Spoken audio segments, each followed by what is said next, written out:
correctly with the correct amount. D20 Radio, where gamers roll. www.d20radio.com.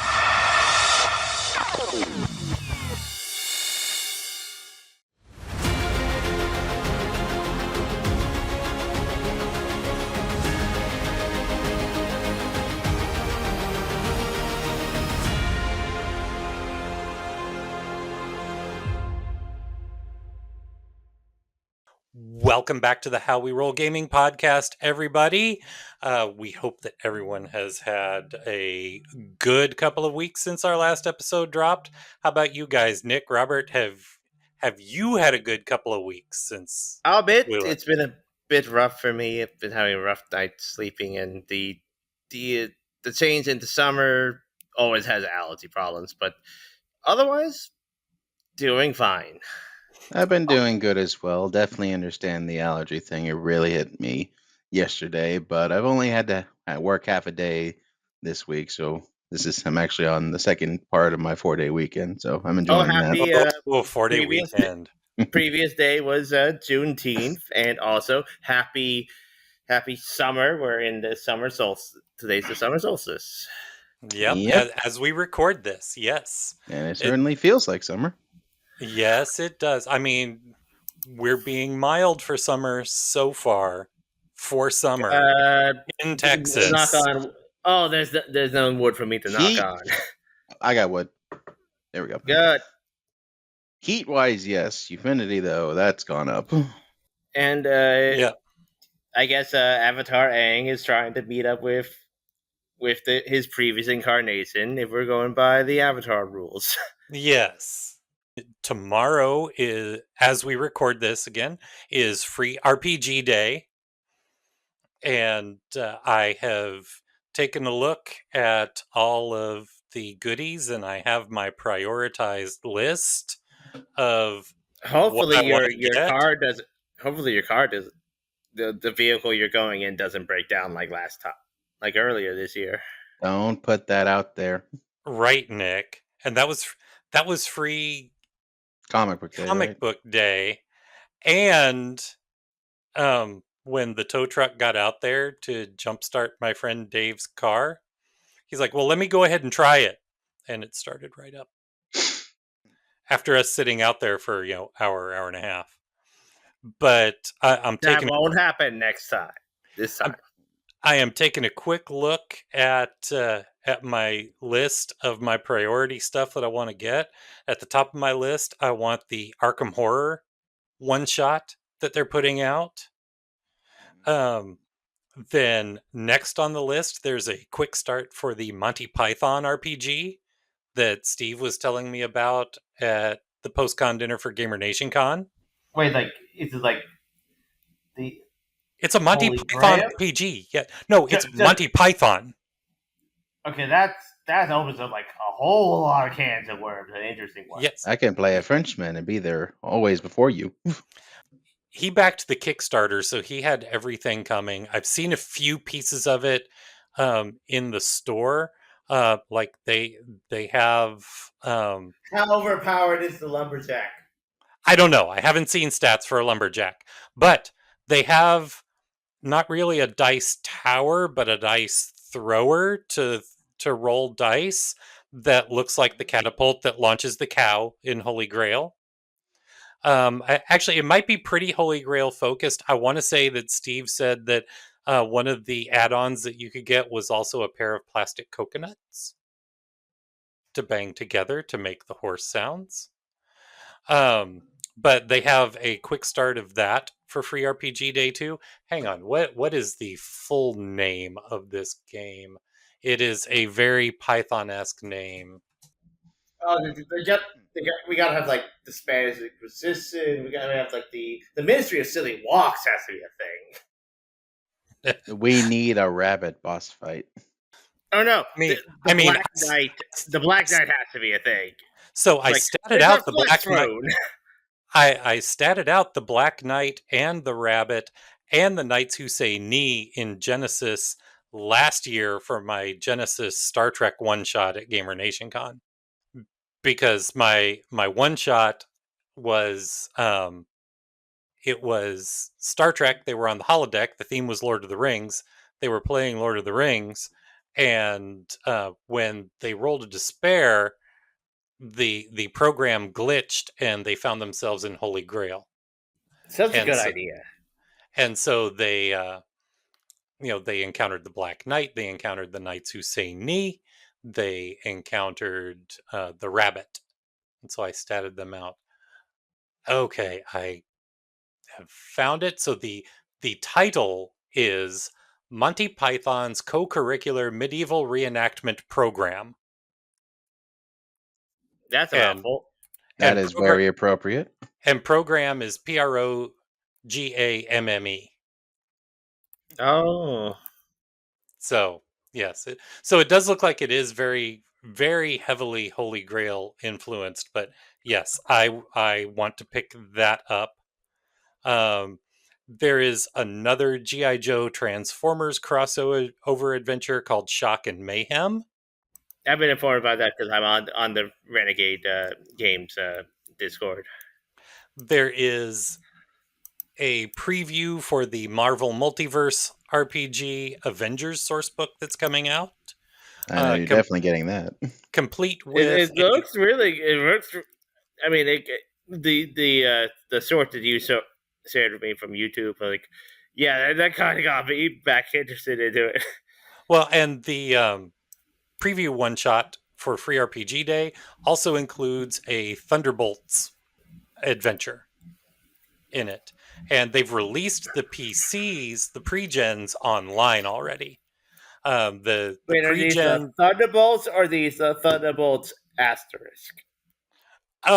they are the current incarnation of the comics Thunderbolts, which is heavily inspired by the lineup of Thunderbolts asterisk Ding.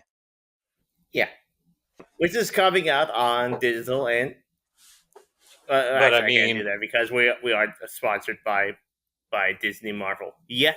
we can mention that it's coming, just we don't get We paid just for it. can't say we're being sponsored by. But Yet. I did finally a month or so ago get my deluxe starter box for um, the Marvel Multiverse RPG. Ooh. Oh, it finally So came. yes, You it gotta finally bring that came. over you gotta bring that over so we can all look at it. I will. I will bring that over. And then Modifius has hard copies of 3 of their quick starts that have been free to download. There's a Fallout quick start and a Star Trek Adventures second edition quick start.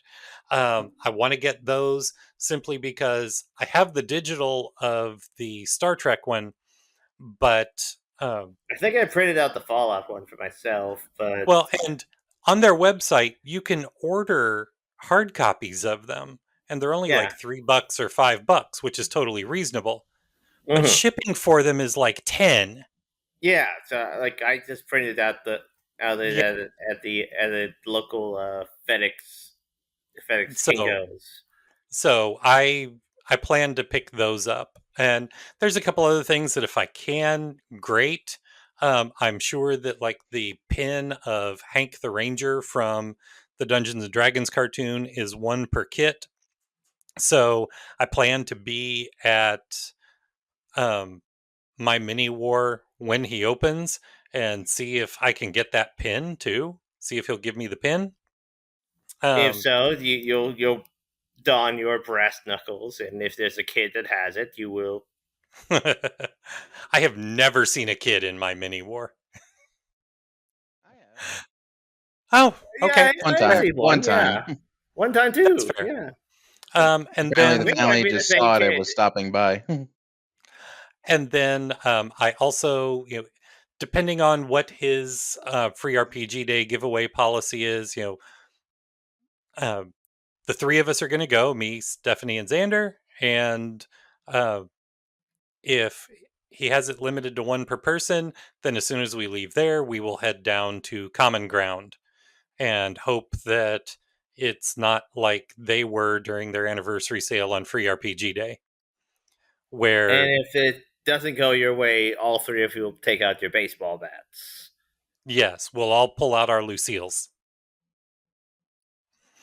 We'll all pull out our Lucille's. No, because on Free Comic Book Day, my friend Dave and I were at Zeus Comics, which is in the same shopping center as Common Ground Games. Common Ground Games, great store, love it. They have started a membership program in the last couple of years that during their anniversary sale, their doors open an hour early for their members. And in the past, by the time we have left Zeus around noon, 12:30, there's been no more line for Common Ground to get in. They open at 10 for their members and 11 for um, general public. And for the This viewers week, at home, I'm just joking. Daryl wouldn't hurt a fly.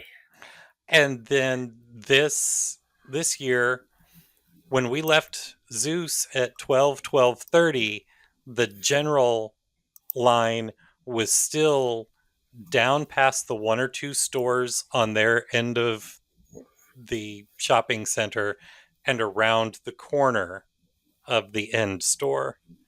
So if we end up going to Common Ground, I'm hoping that we don't run into that sort of situation.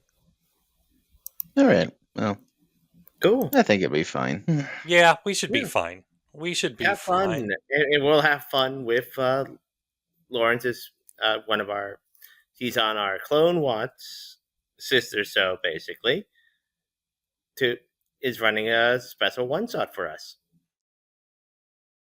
Yep. I will unfortunately be missing it because, run around town to get free stuff shenanigans, but But you did assist in it. You used your printer. yes.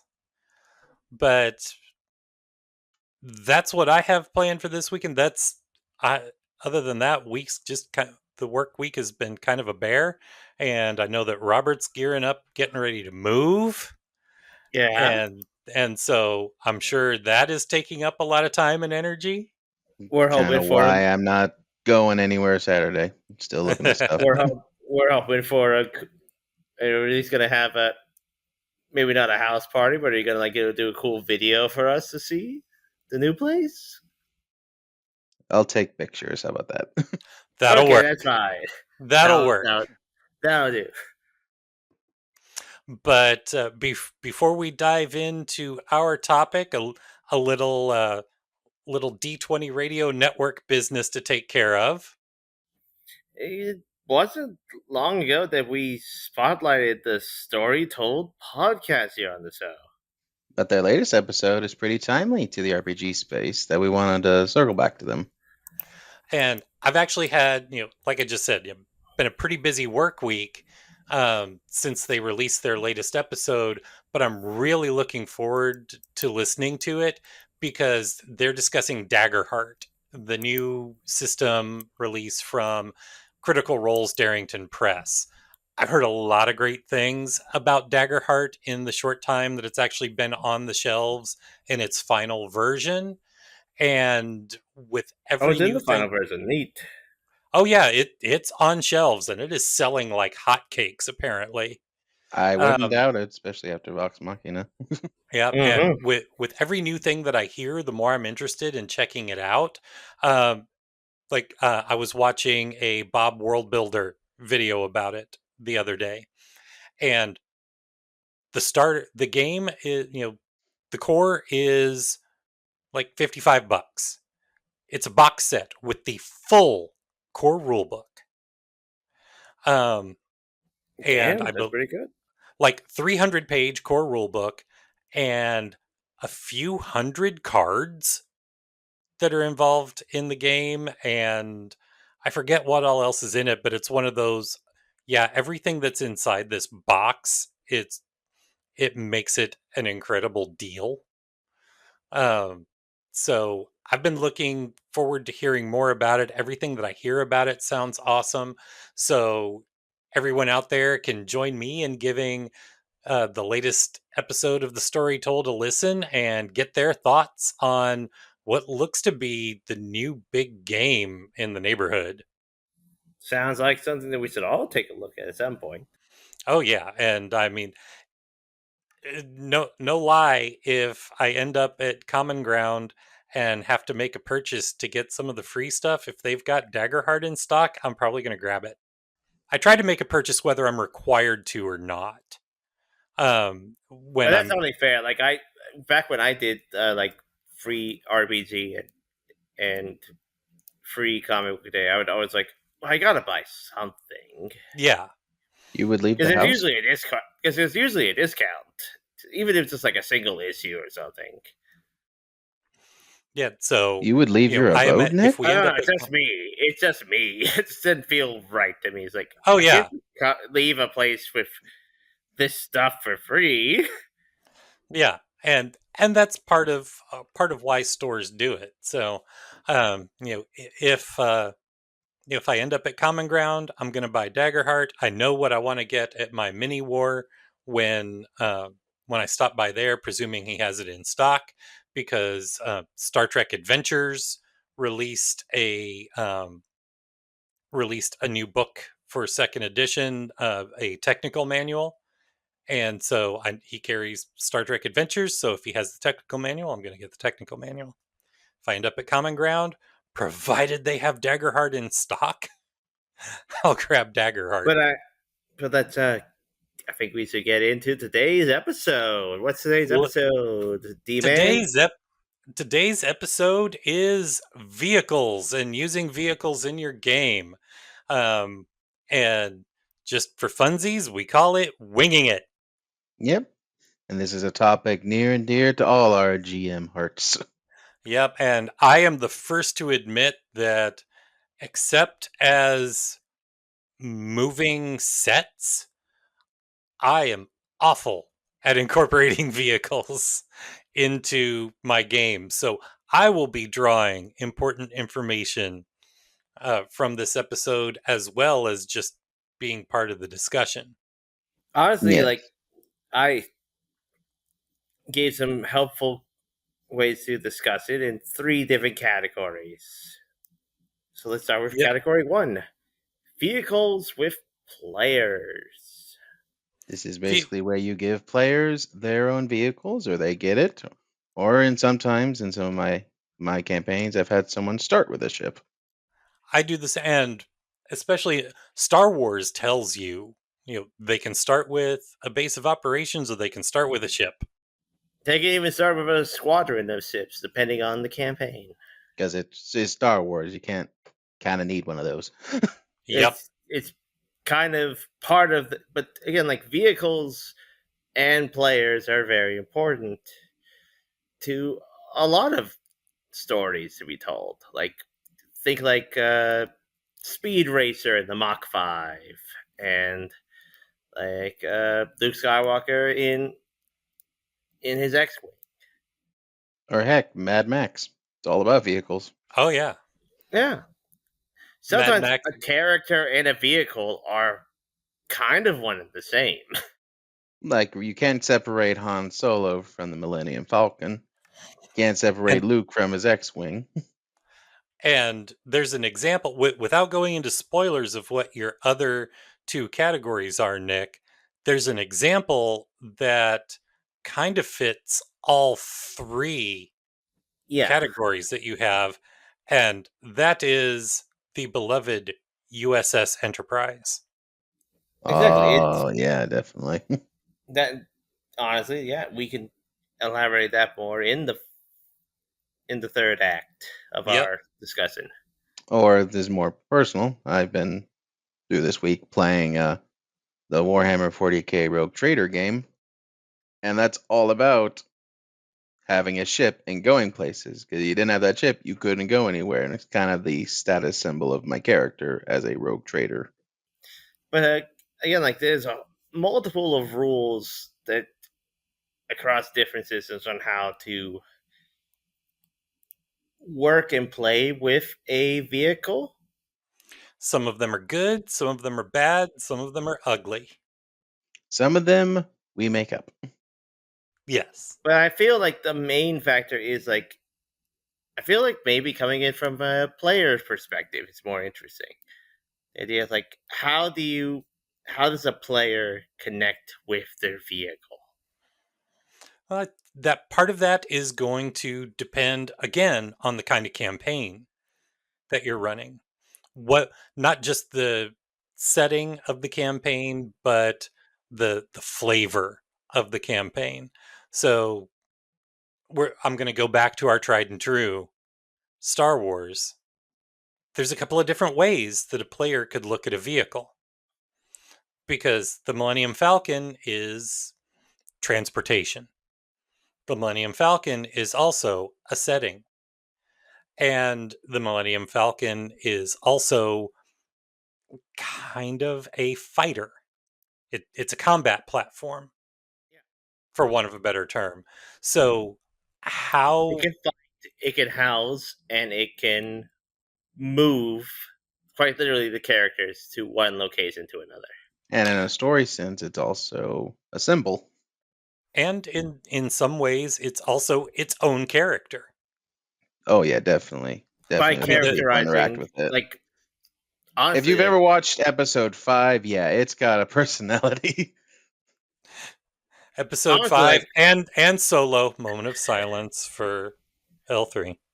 yep. But I will say, like, one of the things that I've tried to do with earlier groups before you guys were the standard, back in the dark times of the group 1, 2, and 3 era, my hardest difficulty was something like, so you're gonna name the ship, right?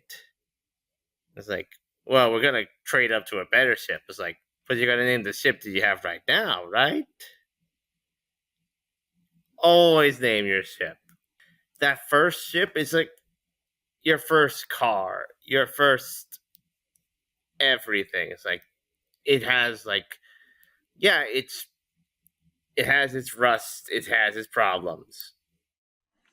But she may not look like much, but she's got it where it counts. In a way, Yeah. a ship, at least in Star Wars, is like your first real accomplishment, or at least a good thing I go back to is the Old Republic MMORPG. For every one of the character stories you do, the big first act accomplishment is you get your ship. And And now you have a way to go anywhere, but it's also like, I have my ship now. I am now a Star Wars character. it's a big story beat. Like, it's usually after like a whole planet worth of story encounters.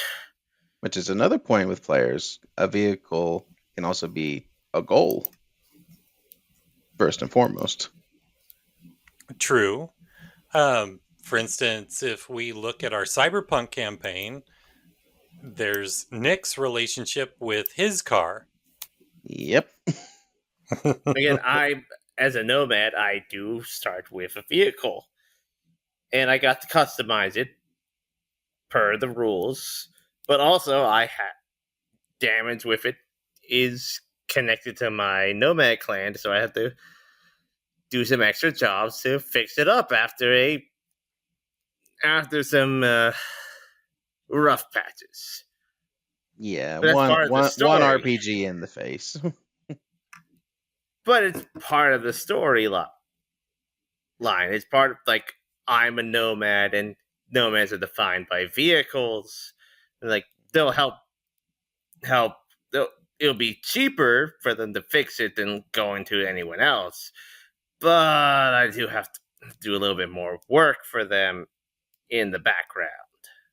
Yeah, and that type of setting that works because Cyberpunk is not like other campaigns. I think even the guy who made it literally said it's like Cyberpunk is basically a living simulator in the Cyberpunk world.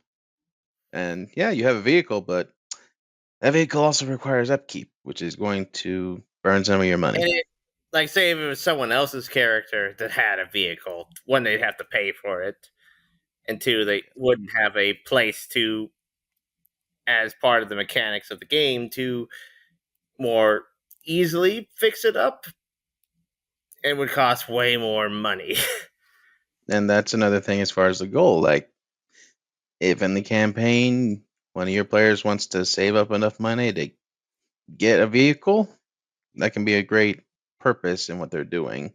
Is I need money because I want this vehicle and it costs this much amount of money. going back to Star Wars is like, okay, so you have a starship. It's like, they're like, we need a better starship. Well, you got your options. You can either upgrade your ship or upgrade to another ship. But for those costs, credits. So you got to do jobs. You got to fix things up and get ready to. Either do you want to upgrade what you have, or do you want to upgrade to something else but doesn't have as much that you already put into it? Or if the vehicle is your PC group's primary means of transportation, of getting from place to place and effectively adventure to adventure, it can also become a roadblock and story generator if, say, their vehicle is impounded. Or a key component is broken and only certain people have any means to fix it. There's a multiple to the stories I involved in saw that. this discussion on, I believe it was Tabletop Empire's Discord, where someone was trying to come up with a Star Wars session for their players inspired by, and this is a beautiful illustration of this kind of thing, the Firefly episode Out of Gas. Yeah, And they were trying to perfect. figure out how to make that translation, and several of us were like, okay, well, life support is failing. Well, how does that translate mechanically? We came up with ideas for it, and it's like, and how do I prevent the problem from being solved by just a mechanics roll, a good mechanics roll? I was like, well, you have to have the right part. Like Mal says in that episode, catalyzer's a nothing part till you ain't got one. And so when I would say like, okay, you're out of hypermatter. Guess what? And You got.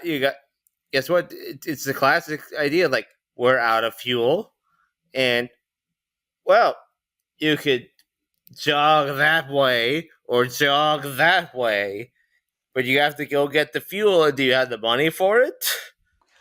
and That's a whole adventure in of itself. one of the suggestions that I made in that too is, if you have a part that's completely fried and beyond repair, the mechanics check using the Star Wars system, for example, is upgraded at least once by default because you're trying to get your ship running without a vital component.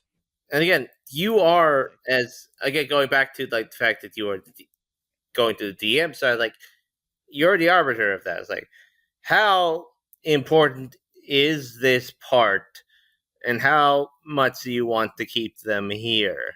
So it could be like, oh, you could smack it a few times and fix the part, or it And could be like, oh, it's impossible. and the way I see it, based on its name, if we're using the Firefly inspiration, if you go with the catalyzer is the starter. Your car's going nowhere without a starter. Yeah.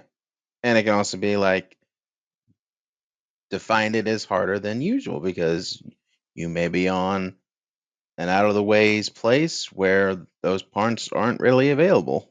So And you Well, could try, and you could also try to fix it using your example of the starter. Be like, okay, you can try and fix it, but if you mess up, it's done. it's even worse.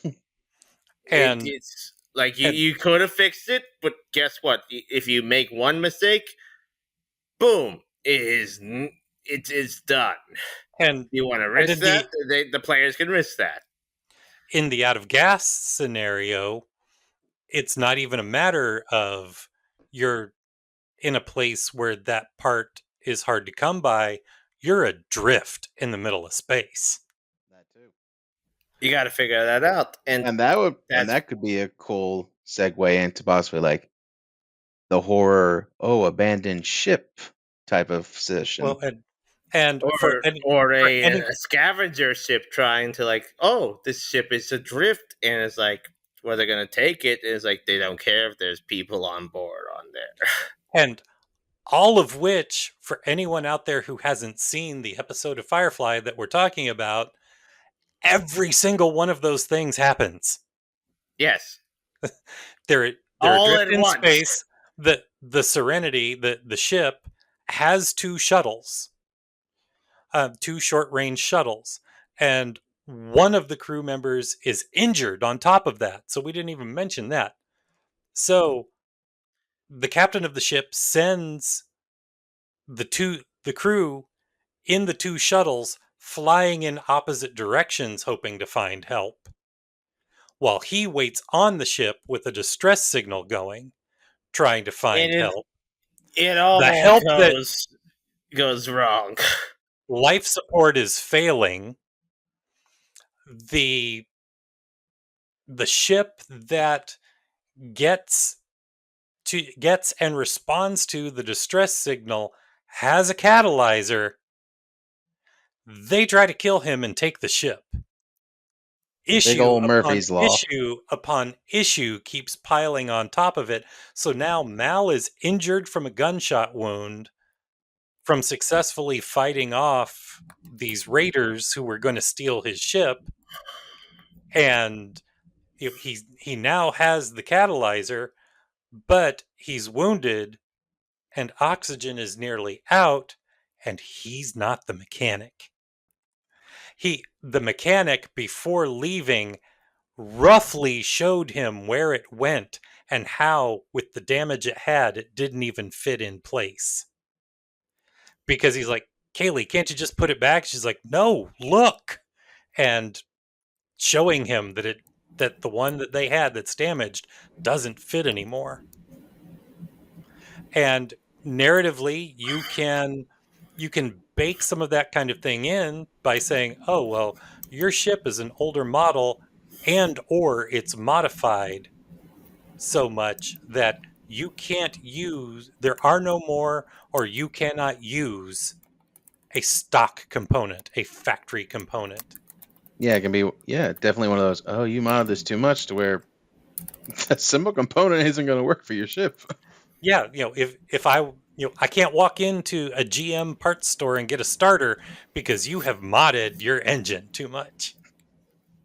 I mean, Yeah. the Millennium Falcon is basically cobbled together with duct tape, hopes, and dreams. Yeah, Yes. basically, episode And 5 is just the duct tape is peeling off. Yeah, episode 5 Yeah. is just the Millennium Falcon saying, "I don't wanna." Exactly. And so, Again, like regardless it of has like 4 droid brains. It's like breaking down the Millennium Falcon is like that thing just wants to die. And it's probably somewhat sentient. and the regardless of system and regardless of setting, you can do all of those kinds of things with it. If you're in a Mad Max setting, the car breaks down in the middle of the wasteland. There's no parts. Yeah. And the starter has exploded. Or in Cyberpunk, your stuff has been wrecked, and you're in a place, and you're in a city where everyone's going to jack up the prices. That is just truth in that world. And Exactly. if you Like, leave oh, the, you need this? and if you It's leave like $30,000 eddies. and if you leave the car, you're gonna find it on cinder blocks. Yep. So Jason Todd's around. No, You he know, didn't even get it on cinder blocks. He tried. No, he had the Batmobile on cinder blocks. Batman came back, he saw it, and he laughed. Yeah. And but vehicles thumbs up to the one person out there who got that reference. I got it. And then vehicles aren't just goals or places or tools, because anyone who's played an RPG knows there's also vehicle combat if you get into it. And Which, there's in our degrees. experiences, we know it can have a good set of rules and a bad set of rules. Yep. We're not necessarily talking about explicit rules, but let's talk about how vehicles can be in combat can be a terrain. Yes. So that takes us back to, once again, there's our beloved USS Enterprise. Mm-hmm. Man, how many times does that thing get attacked? Almost every I episode. started. I started counting, and I ran out of toes. Almost every episode, but almost every episode, it is also terrain because while there are stories that take place on planet surfaces, every episode just about has story that takes place on the ship. And in some of those, the layout and terrain of the ship factors in. Uh, the episode of the original series that introduced Khan, Kirk's familiarity with the Enterprise layout versus Khan's relatively lesser information and knowledge of the layout of the Enterprise plays into it. Um, you if you have a large ship like that, you have places that the crew that's there every day knows the ins and outs of the hiding places, the maintenance crawlways, things like that, that anyone And it coming aboard works. the ship that Yeah, isn't familiar with it doesn't know. and There's it an works for both. entire Like this is more like a thing that like GMs can use. It's like every location of a vehicle can become a encounter moment. yeah. Yes, and uh, two good examples are in most of our campaigns. We all love a good train fight. We're on a moving train fighting people, and then at least in Star Wars, sometimes you have people on the train with these magnetic boots, so they can walk on the side and shoot at you from a weird angle. You definitely Because can't the do that. trains You'll are just fly moving off the around. train, Yeah. yep. or the train goes And, through a tunnel, so you got to duck or get inside the train somehow, or you're goodbye head. And even and then, you're still in the train, and that's also an encounter. And some people are outside the train. It's like it's a continuously, for lack of actually quite reasonably, it's a literally like every every single encounter is like moving from layer to layer. And of course, the final one, which is a good example because this was something in your co-op game that you both did. That dang Victory class Star Destroyer. well, to be fair, in part that became so much terrain because you were all doing far better than you frankly should have in a team of half a dozen people stealing a capital ship. The Definitely, size, but as far the as size, train wise, the you size of guys the did size great. of a continent.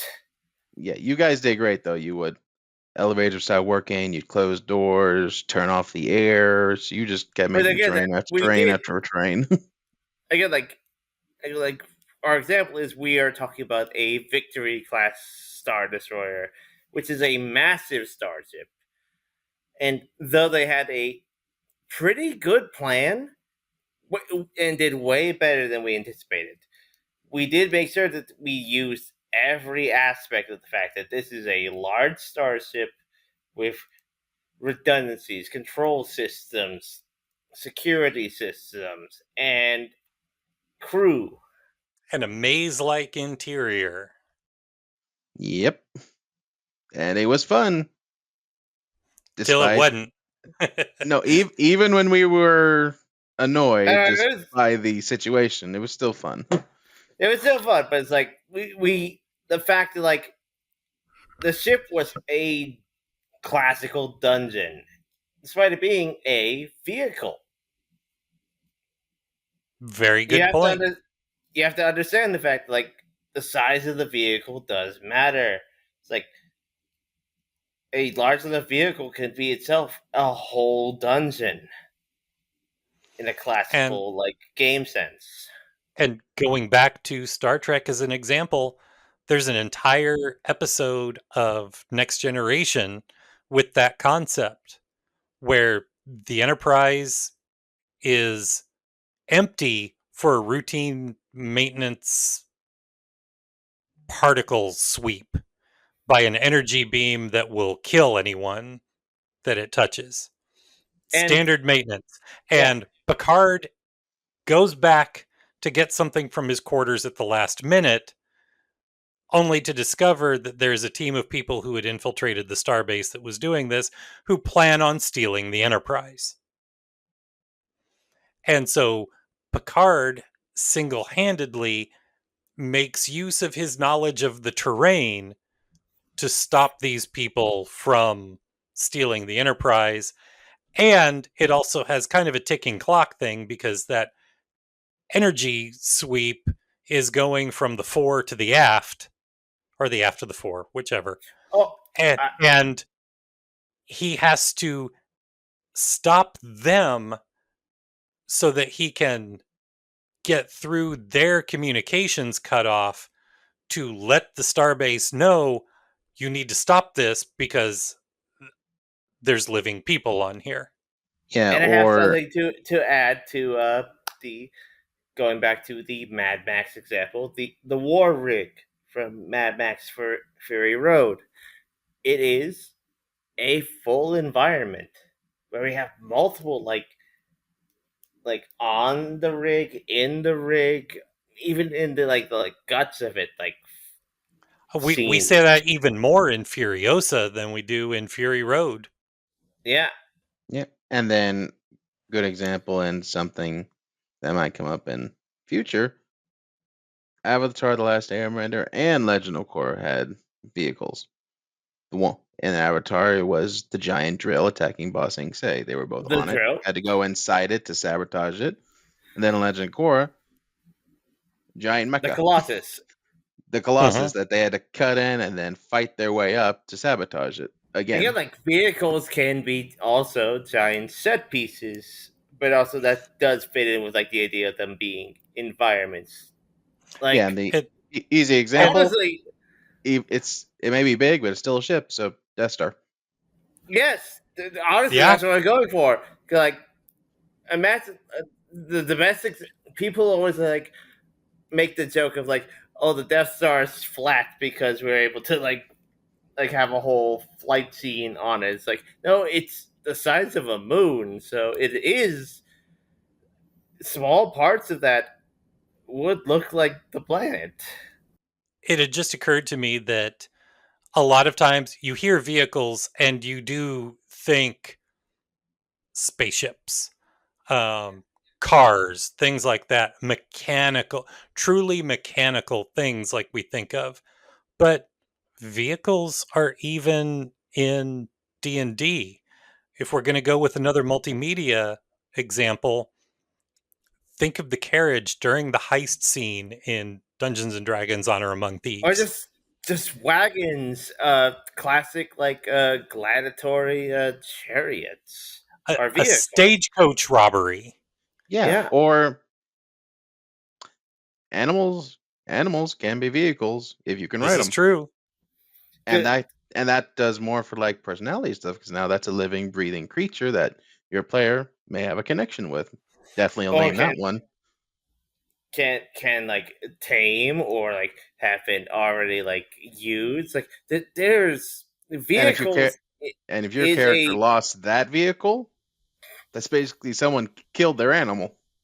and I've And seen people get like really upset about that.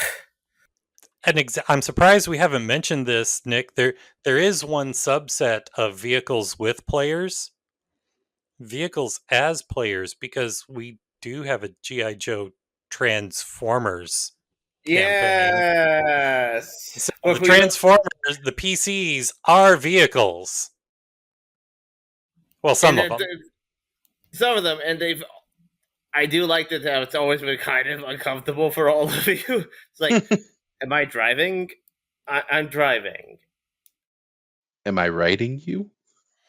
Because that popped into my mind, because at first I was thinking, well, if anyone were to port over, say, Knight Rider to Yeah, an RPG, is Kit a vehicle, a PC, or an NPC?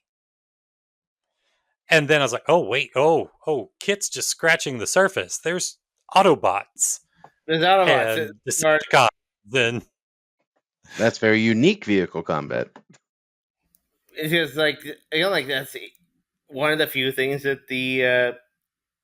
again I do love the Renegade Gate D20 concepts. It's I have more problem with it's how their books are formatted. But it's like I will say that they was like, oh yeah, it's all the same thing. It's like, yeah, you are, they're all player characters, and so are the NPCs. So like, if there's two Transformers in the same scene, they are characters.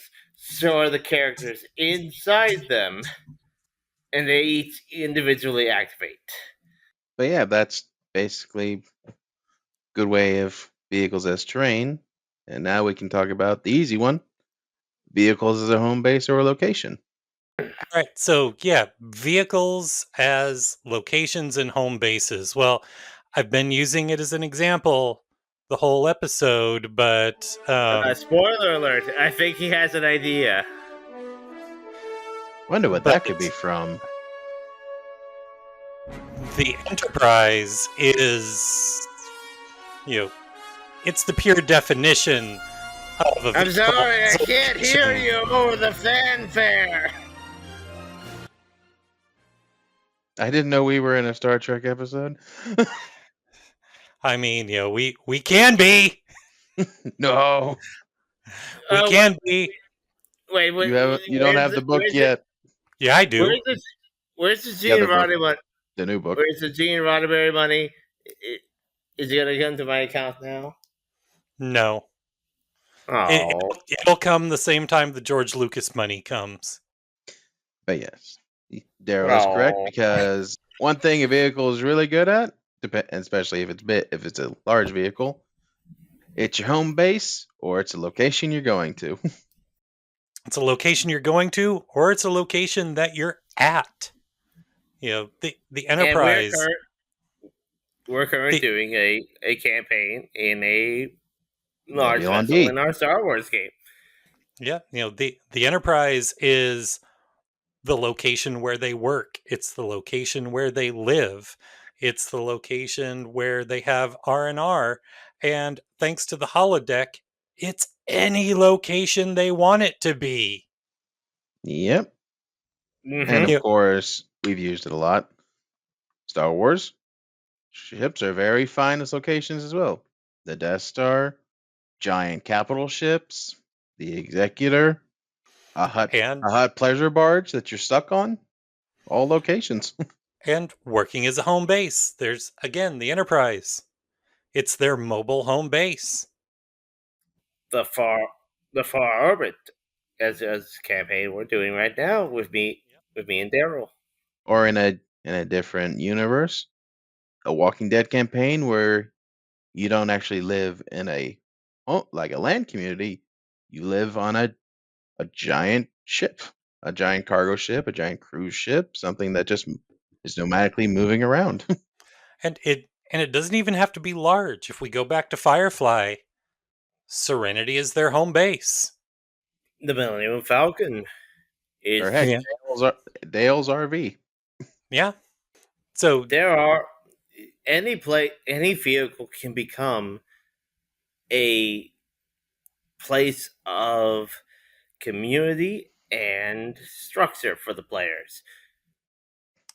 a place of familiarity where they all come back together and they formulate plans and figure out what kind of shenanigans they're going to get up to, and where they aim to misbehave. Where you're done with the big quest, now it's time for basically video game version of downtime, talking to each other, spreading the story, good story moments here and there. Decompressing in their own rooms, because they have rooms, they have places that they can be like, or like meet up with each other in each other's rooms, be like asking personal questions, decompressing, creating more strong bonds between the people. Doing that story thing that we like. Story? What's that? And then at that same moment, that allows you to, if you're so inclined, turn that character building, story building moment into the next plot line, the next crisis, because maybe that's when the catalyzer blows. Yep. Or it's when you're stuck in a tractor beam going back. Or when the ship is attacked and they have to defend their home. It's their home. Yeah, it's not just defending, a target from marauders. They are home invaders, and or you have like to you fight the home invaders. or like you two did in Far Orbit, it can be a place of mystery and intrigue with there's all these weird murders happening everywhere. We got to get to the bottom of this. There's all these weird murders happening everywhere, and we totally don't care about the red herring character that you carefully crafted and we forgot about and admitted we forgot about in the last episode. Right, who was that again? Wasn't We, was we, she Twi'lek? we didn't Wasn't she? say, we didn't say, Daryl, we didn't say anything. There's lots of things that can happen when the vehicle is a location or a home base, and it's not necessarily the player's vehicle that is a location that is important. The Death Star, like you said, that wasn't the PC's home base. That A Nope. wasn't the massive PC's encounter location. location. Like heck, that could be somehow it definitely could work. It could be an entire campaign of just on the Death Star. Or I'm going back to Firefly again, and Robert mentioned trains.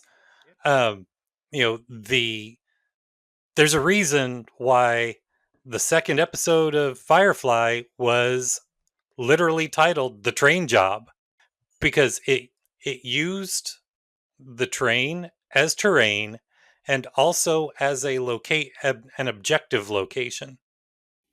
Going back to Robert, we used a train job Well, as a fun encounter environment on Ordman Hill. And the beautiful simplicity of the train job episode is the train starts out as an objective location, becomes terrain, and then ends up being transportation that gets them to another location where further complications to the story happen. Honestly, we did the Exactly. same thing. Yep, we basically had it derail as well. It's like, we've run out of track. We introduced like story elements, so progressing the plot, but also we use it as a fun environment for the players to engage in. In Firefly's train job, that next hurdle was a moral quandary because on the train, they discovered that their objective to steal was medicine that the town that the train takes them to desperately needs because the entire town is sick, including the women and the children. Ours was revealing like some subtle background details of what's going on and rescuing Poe Dameron. Yeah, we put some And clues so- in there too. So you then, if you follow Firefly's narrative example, you present your PCs with a quandary. Do we give up on... Actually, they had stolen the medicine, but two of them got stuck on the train. So they had a moral quandary. Do we give the medicine back and incur the wrath of the homicidal crime lord that hired us for this heist? Or do we leave the women and the children to die? And our Easy answers. We were like basically giving examples for like future story beats and just using it as a big action set piece. Yep. Because that's the beauty about vehicles. They can be anything you want it to be. Yeah, and again, like, and as this you is start, all we've discussed right here is like basically our examples of it. It's like we've just there been are tossing out story ideas and just things to hopefully inspire people as they're both writing and playing a game to look at how vehicles can be implemented as more than just, vroom vroom. Yeah, vroom vroom. Yeah, all vehicles can have a good purpose and can be used, from the daintiest motorcycle to the largest hovercraft carrier. for lack of a better term, a I know it's a bad example of storytelling, but like I would at least say that like the Fast and Furious movies know how to use vehicles to move the story forward. Family. That's all I know. That's all I Family know and about Fast and family Furious. and cars. But Vroom basically, vroom family. That's all I know. the cars move fast and they make action sequences that are cool. And sometimes you just need a cool action sequence. Yeah, Yeah. and of course, if you want to make a vehicle that encompasses all three, like the Enterprise, more power to you, but you don't have to. The No. bigger the vehicle, the more complications come with it. But the more story opportunities do come with Especially if you get And into it. Depends on actual what you're vehicle building. combat with the big ones. and the mechanics of all of this is obviously going to vary from system to system and the type of vehicle that you're dealing with. That's a whole nother discussion, or Another two, Honestly, goal. I or feel like three.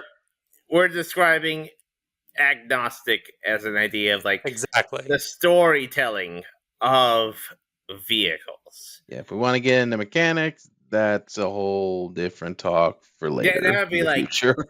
that. And And if you guys want us to do that, maybe put that in the comments.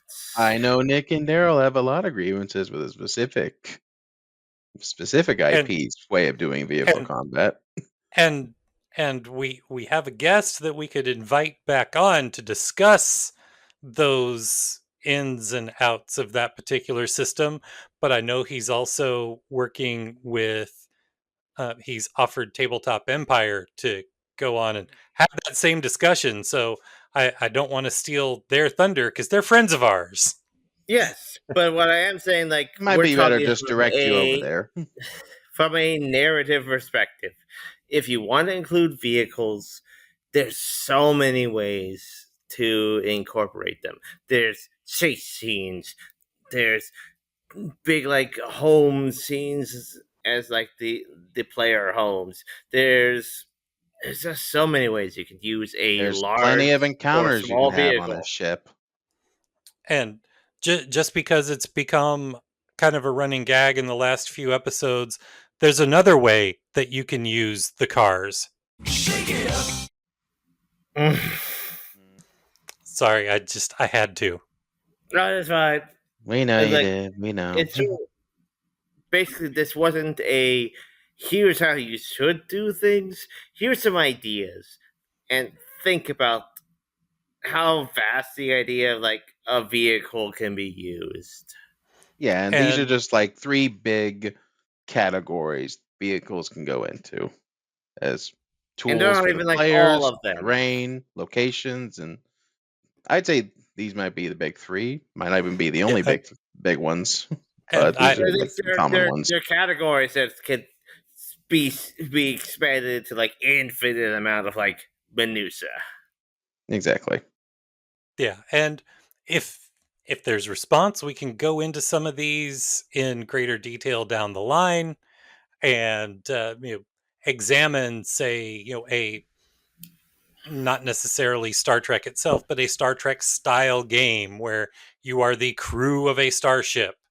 And well, A better crew of a large Star Wars ship, Or or in a or in Cyberpunk, you're a nomad family, but your vehicles are sea vehicles, so you're basically on the water all the time, going from port to port. ooh, we do can it, Robert. examine Do all of those. I only have I already have two campaigns. I can't do a third one. Not right now. I mean, I know Dallas is landlocked, but I want that. Well, when Nick that opens his Great Britain one, there's a lot of water over there. Yes, there's much more water there. we've already talked about that in spoilers. That's not a spoiler. I just gave you an idea. No, he didn't know about my Great Britain. Yes, he did. Yes, he did, Nick, because you've told all of us about it. We've even talked about the world itself. Nick. We need to start picking on Nick now, Robert. No, that means we're ending the session. Well, Nick did have this thing where he, in his Great Britain one, he's going to use a certain IP about magical people as one of his gang ideas. Oh. They're picking on me, Daryl. We're picking on me. My interest in it then now just went down. Or do we get to beat these people up who are fans of this property? You get to beat them up. They're a gang. Okay, my interest just went back up to where it was, above where it was. Daryl, didn't we say that we need to cut things down now that you started picking on me? Yeah, probably. I guess it's time. It's probably time. It's time for me to say, check out our website at howwerollgaming.com. There you'll find links to all of our socials, information about our current campaigns, ways to contact us, links to past episodes of the podcast, and tips and tricks on how to pick on Nick. I guess it's my turn. You can also directly support the show through Patreon. Just go to patreon.com/howwerollgaming, and you'll see our different membership tiers starting at just $2 a month, with special recognition on our Discord server, and higher tiers giving you on-air credit and discounts on our new merch store, and you can even put in a few sentences on how you want us to pick on Nick. And speaking of the new merch store, as we record and release this episode, there are just a few days left in June 2025 to get our limited edition Roll with Pride flag shirts and magnets, and to take 20% off of really good. Take 20% off of all Roll with Pride items, or 15% off of your entire order. Get them while you can over at merch.howwerollgaming.com, and be on the lookout for our upcoming Pick on Nick merch, which you can then buy ways for us to pick on Nick. Finally, if you have any questions you'd like us to answer, topics you'd like us to cover, or submit your own RPG glory stories, shoot us an email at podcast@howwerollgaming.com. Or if you just want to pick on Nick, you can send emails like that. Yeah, too. you can send more ways for us to pick on Nick there too. But speaking of RPG Glory Stories, join us next time for our next installment of RPG Glory Stories as we gather some of our players' favorite glory stories from all of our campaigns. It's gonna be fun. We might have a story about how one of us broke Nick again. Yep. Stories of picking. Oh, that should be one of our RPG glory stories. Glory stories of picking on Nick. We do have some options there. Yes, I mean we have stories about breaking Nick. Yes, but I can mute you. Yeah, and you can't really share your own story because I know you pick on yourself, but that loses the point. Yep. Anyway, Nick, we love you. We pick on you because we care. It's sibling rules. We pick on you because we can, but if anyone else does it, they're in for a world of hurt. If anyone else does it, we ride at dawn. Yeah, honestly, I believe that, especially with Stephanie. Yep. But until that next episode with our next round of RPG Glory Stories, thank you once again for listening to the How We Roll Gaming podcast. We hope to see you back again for that next episode. But until then, I'm Daryl. I'm Nick. And I'm Robert. And this is How We Roll.